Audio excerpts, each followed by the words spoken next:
sisters. So this is Sandy. Hello and welcome to Monday's Prayer Closet.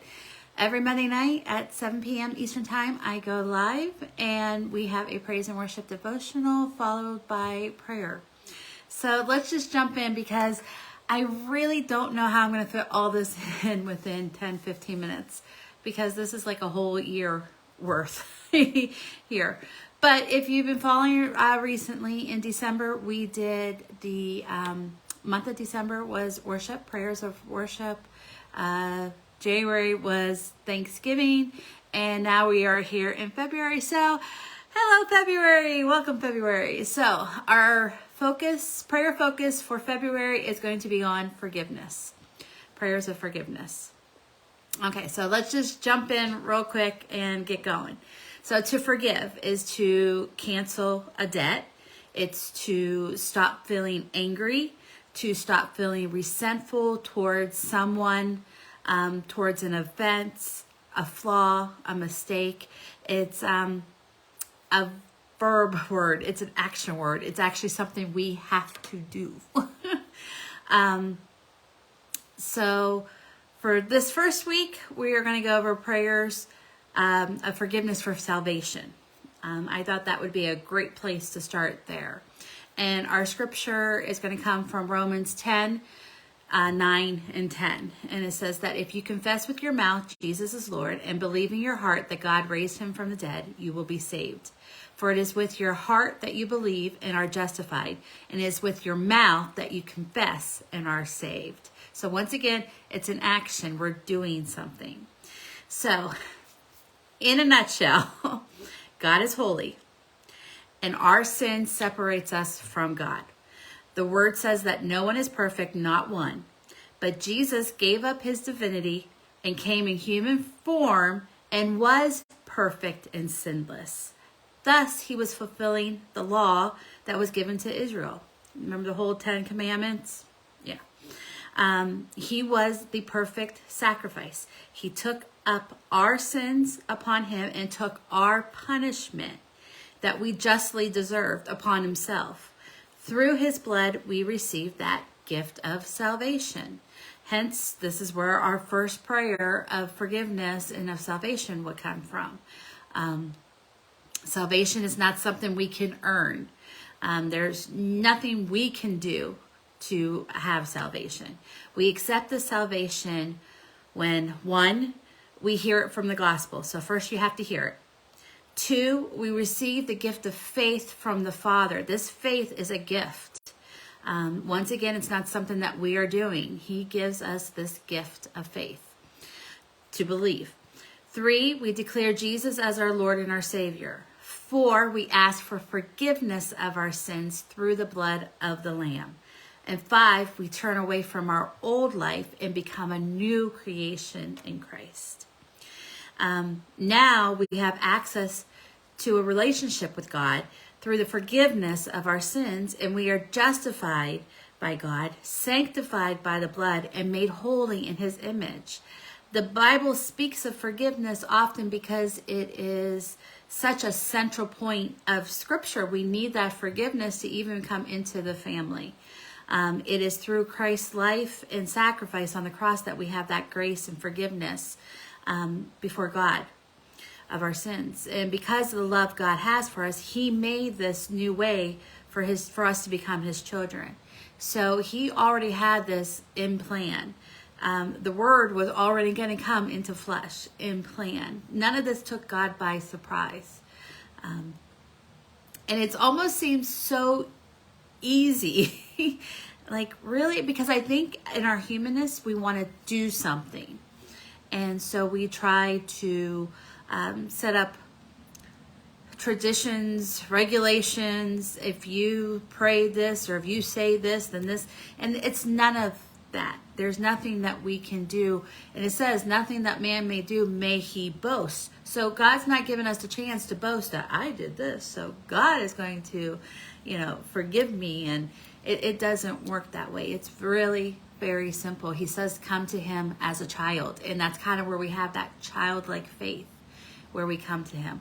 So yes, our prayers definitely of worship and thankfulness. So worshiping, giving God the adoration of who he is and his nature. 2, the thanksgiving, which is the gratitude and the acknowledging what he has done for us. And 3 is this prayer of forgiveness for our salvation. We need to start there. As the word says, if we go back into Romans, you confess with your mouth Jesus is Lord and believe in your heart that he was raised from the dead, you would be saved. So once again, after we do our worship and our thanksgiving, now we are confessing. So yeah, that was really, so I don't know, I got the whole little, in 6 minutes, we did a whole fast salvation gospel. But it really is such a wonderful how God has everything in place. So our song for this week is a fabulous song. It's called Thank You Jesus for the Blood, Charity Gayle. And just listen to these lyrics from start to finish, it's just fabulous. I was a wretch, I remember who I was lost, I was blind, I was running out of time. Sin separated, the breach was far too wide, but from the far side of the chasm, you held me in your sight. So you made a way across the great divide, left behind heaven's throne to build it here inside. Wow, that's kind of what I was talking about before, where he said he left his divinity to become human. He knows every single thing that we have ever gone through because he went through it and experienced it. But he did it in a sinless, perfect way that we cannot do because we were born here in this sin world. And there at the cross, you paid the debt I owed, broke my chains, freed my soul. For the first time I had hope. See, he is the only way. Thank you, Jesus, for the blood applied. Thank you, Jesus, it has washed me white. Thank you, Jesus, you have saved my life, brought me from the darkness into glorious light.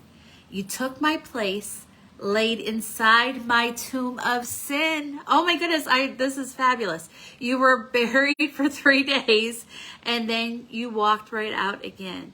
And now death has no sting, and life has no end, for I have been transformed by the blood of the Lamb. Thank you, Jesus, for the blood applied. Thank you, Jesus, it has washed me white. Thank you, Jesus, you have saved my life, brought me from the darkness into glorious light. There is nothing stronger than the wonder-working power of the blood that calls us sons and daughters. We are ransomed by the Father through the blood. Glory to his name. There to my heart was the blood applied. Glory to his name. That is such a fabulous song. And talk about the whole little gospel, put the whole gospel kind of into one. So I really want to encourage you, sisters, for the month of February, like I said, we're going to be talking about and focusing on prayers of forgiveness. And the first being for our salvation. And so I really hope that kind of ministered to you and just gives you that sense of, that sense of home. That's what I feel when I think of that, a sense of home. I know that this world and everything in it and everything that we're going through is not home. Right now, our home is with the Lord, and one day we are going to be there. And really, my prayer right now is that the times that we spent here, we were given a great commission to go out and proclaim the gospel. Like I said, number one, for acceptance of salvations, we hear the gospel. Somebody had to tell us. You heard it from somewhere, whether it be like myself, that you grew up in the church. So I heard it from my parents, my grandparents, my aunts, my uncles, the whole family. Everybody was in the church. Or if you were like my husband, who heard the gospel when he hooked up with me. I mean, literally, our second date was at church. We went out for dinner on a Saturday night. He says, "Where are you going to be tomorrow?" I said, 10 o'clock. I will be at this church on the stage ready to sing praise and worship. At 9:30, 55, he came walking through those doors in the back. Shocked me. But he heard the gospel through me. I even gave the testimony one time that a couple weeks prior to meeting Chris, I wanted a new Bible. I am kind of a Bible junkie. I have a little bit of a Bible addiction. And I went and I could not find anything at the Christian bookstore that I want. Like nothing, no devotionals, nothing was reaching out to me. But I knew I couldn't leave the store without a Bible. I had to have a Bible.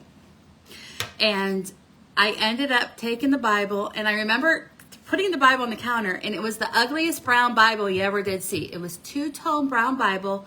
It was the New Living Translation, which isn't one that I actually would, not my favorite, but it's very simple, a translation. And yeah, I purchased it thinking, why am I buying this? And that Sunday, as I came down from the praise and worship, and I was sitting, and I sat next to him at church, so our second date was at church, the Holy Spirit just talked to me and said, this Bible that you bought a couple weeks ago wasn't for you, it was for him. Oh my gosh, I was like, okay. So I actually wrote in the Bible to Chris, and I wrote this short little, I mean, he's like looking, I'm like right in the Bible, you know, Jesus loves you, and Jesus is, I think, something about the only way. It was a little salvation message. It was very impersonal. I wasn't sharing anything, no love notes or anything. And I think at the end, from your friend, Sandy. That's how I ended it. And I gave him the Bible there, and I said, that's for you. I want you to have that. And so, yeah, so that's how he heard the gospel message. But our commission is to share the gospel. That's step number 1. We have to share the gospel in order for step number 2, where we receive the gift of faith. So God has this all planned out. We don't have to worry about the plans. He already has it planned out. We just have to be faithful in doing what he tells us to do. So, okay, like I said, I was really excited to share that with you. I can't believe I got all that done in 15 minutes. Wow. So now we're going to go ahead and get together in prayer and lift up some of our Diva Sisters, the requests. And if you have a prayer request, please put them on the wall, and I go through them. Each week I look for the previous week, and I put them all here in my notebook. And I have pages, each page is a week, and some pages are longer than others. Some I ran out of room, but I have them, and I kind of look by and pray over them. So yes, please, this is a group of prayer. You can come here freely, and it is a private group, so you don't have to worry about your business being all over the internet. This is a very confidential group where you can come and any prayers. And if you even need to take a step forward, you can message me, you can message Heather, and there's a way that we can phrase this, that your privacy is there, but we want to be with you in prayer. So let's go ahead and get started.